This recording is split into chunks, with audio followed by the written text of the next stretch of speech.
Hey guys, welcome back to another video. I'm Adi. And I'm Pam. And yeah, today we have decided to share our story with you guys. And we have touched a little bit on it in our previous videos about how we met and a little Q&A. But now we're going to tell you guys about things that we've gone through as an interracial couple. Just a disclaimer, this is not a racial rant or anything that's meant to break down anyone. It's just us telling our story as it was. Yeah, we're just gonna say it like it is, what we experienced from it, how we felt about it, and just share our story with you, but it's in no way meant to hurt or harm anyone. Just before we get into the story, we just want to give a bit of background about like ourselves and our lives, and the reason we want to do this is just because our backgrounds often determine the way we look at the world. For those of you guys who do not know, I am Nigerian and she is South African. But I guess we're both South African because I was born in South Africa. I've lived here my whole life.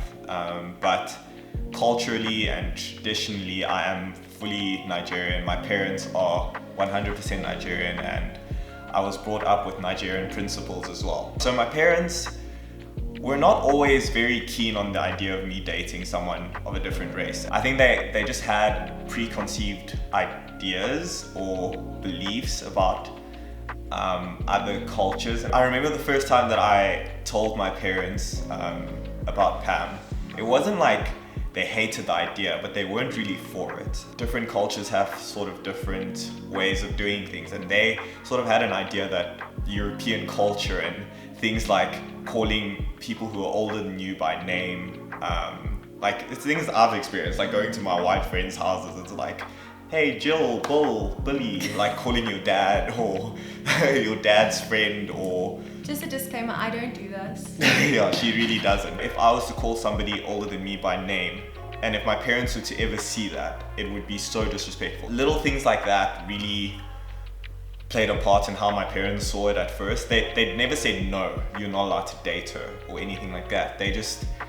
I think they always pictured me getting married to or dating a Nigerian girl. Parents can have their thoughts, but it doesn't mean I'm gonna follow through with that. Like he said, I'm South African. Pretty much a pavement special. Oh wow. No, I really am. Like I'm a mixed breed. I don't really know exactly what I am. I know I'm European, no doubt. But like I was born in South Africa. Some of my family comes from Zimbabwe and England. Somewhere in the middle, something. Like I said, I'm a mixed breed. I did grow up in a very diverse household. Was surrounded by different kinds of people my whole entire life, up until a stage. There was a point in my life where I was in an environment where I was pretty much surrounded by only white people.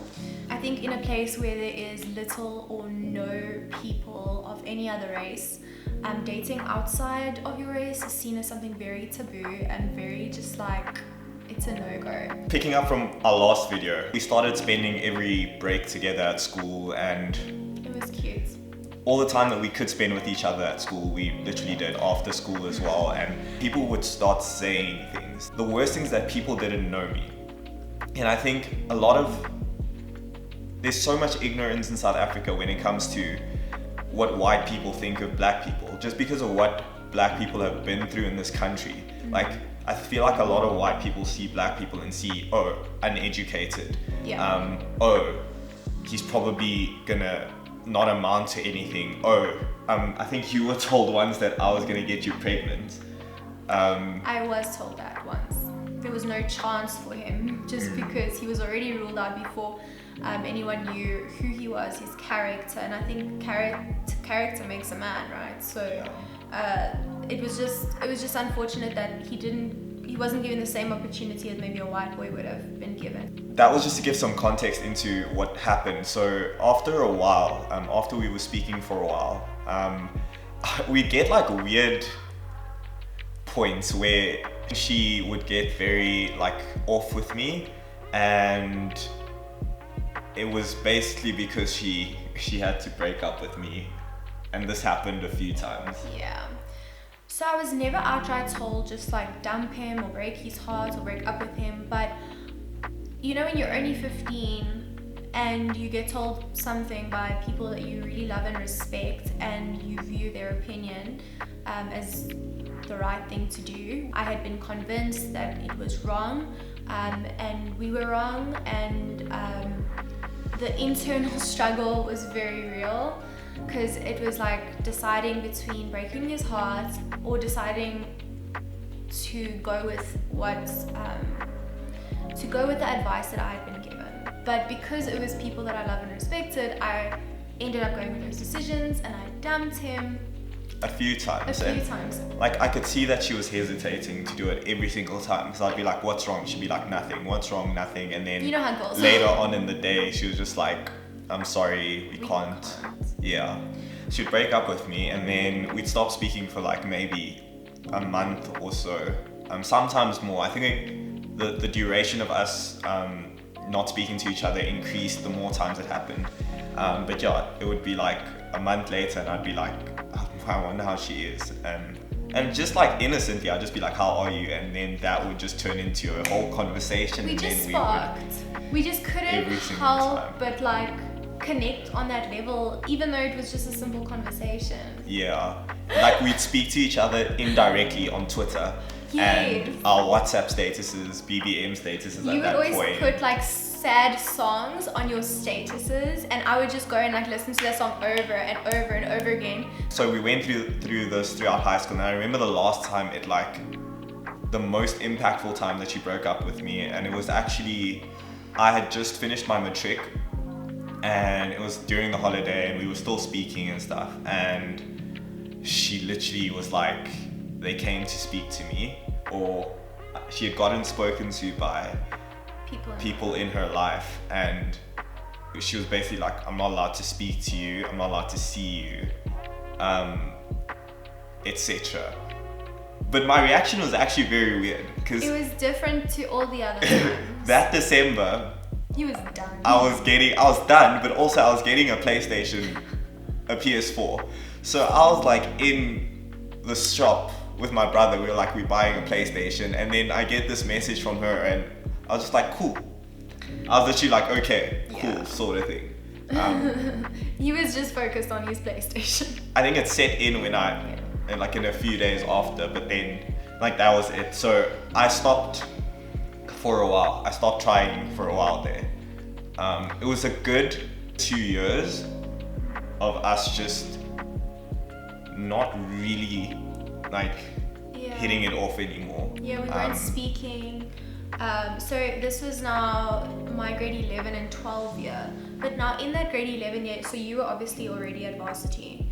But now in that grade 11 year, I remember because we hadn't spoken, and then we went to a mutual friend's birthday party. Oh yeah. And that was deep. That was like a very movie moment for us both. That was like one of the most heartbreaking moments, to see someone you love and to know that you're not allowed to have them. I told him, I'm like, I really want to kiss you. And he just said, if I kiss you now, there's no going back. And I just sobbed. I ran and sobbed, and some more, and sobbed and sobbed. Such a deep evening. Nothing really happened after that again. No, that was like we hadn't seen each other, then we saw each other, we felt all those things. Stopped seeing each other, but still felt all those things. Yeah. It was horrible. So I was in varsity, and I had sort of started speaking to other people, but not on a, I had other friends, and there were potential other people that I sort of could have been with, but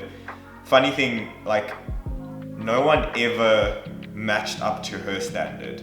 I knew that she was the one. I don't know when or if we would ever land up together, but I could never really have any relationships with anyone else. I also spoke to people, and like you said, they were like those potential people, but it was just never on that level. Yeah. Where you could, I've never felt this way about anyone else in my life. We got to a point where she had started varsity now. She'd just started varsity, and I'd heard from a friend that what varsity she decided to go through and stuff like that. So I thought, okay, dude, just wish her well, say hi to her, just to find out if she was doing okay. And it happened again, guys. We started speaking, and we just never stopped. And it was like in this moment, during this time that I realized like, dude, it's like her or no one else. So I didn't have any relationship with her mom at that point. Her mom didn't really know me yet. It was like, she didn't actually know who I really was. Yeah, she'd seen him at school once or twice. We'd said hi like once or twice. But I didn't really know her. And yeah, I decided I was going to speak to her mom. Let her mom know, firstly, who I am, what my intentions were. And it really, guys, it feels like such a movie moment because I don't think a lot of guys do this. Props to you. And it was very scary at first. So I remember calling her out of the blue and she was like, hello. And she probably thought it was like a telemarketer She did. sort of person calling her to offer her a Vodacom contract that no one asked for. But I was just like, hi, it's ID. I was so scared. I was so nervous. And she was also like lost. What's happening? I was just like, I'd like to have coffee with you sometime just to speak to you. And then she was like, oh, okay. And I can't even remember the rest of the conversation, but I think it just ended there. And I mean, we arranged to just go out and have coffee and yeah, so... A lot of things go down at Magabine. Yeah, till... I mean, that day came and I was very, very nervous. We ended up speaking and like I got to know who she was and her intentions and the reason for a lot of things that happened in the past. And she also got to know who I was and like what I was all about. And I mean, my intentions with her, and she asked me like why I want to be with her daughter and etc. and things like that. And I kid you not, from that day, like it's all changed. Like everything. We're like homies. We're like really, really close now. Like they really are. It's really sweet. It's really amazing. So we got to know each other a bit like better and a bit more during that time because I was allowed to go to her house. She came to my house as well. And we just got to know a bit more about like how we are outside of school and outside of just texting as well. Yeah. After 6 months, I asked her mom if it was okay if I asked her to be my girlfriend. And her mom was like, yeah, all good. And she had also gotten to know you even more during that time as well, I think. Yeah. And I mean, we're so close now. She's like, she's amazing. She amazing calls him woman. son. Yeah. It's the cutest thing, guys. Yeah, it's cool. Yeah. It's pretty cool. And your parents are like on board with it as well now as well. Yeah, I mean, she comes to my house and we'll probably make another video about this soon, but like she's adapted so well to like my culture and my mom loves her, my dad loves her, like it's all worked out now. So I think something that we've really learned just from our journey and being together is that especially when it comes to people who want to like get into an interracial relationship, because facts are facts, I'm black and she's white, but you can't make you can't make that the center of why you want to be with each other. Sort of treat it as you just wanting to be with a person. If you are too focused on proving people wrong or proving the world wrong or trying to have an agenda, you're not actually going to be focusing on being with the person. As much as you need to fight for what you believe in, don't just fight for anything or anyone. There's a reason that I believe God puts people in your life, and I see purpose in that.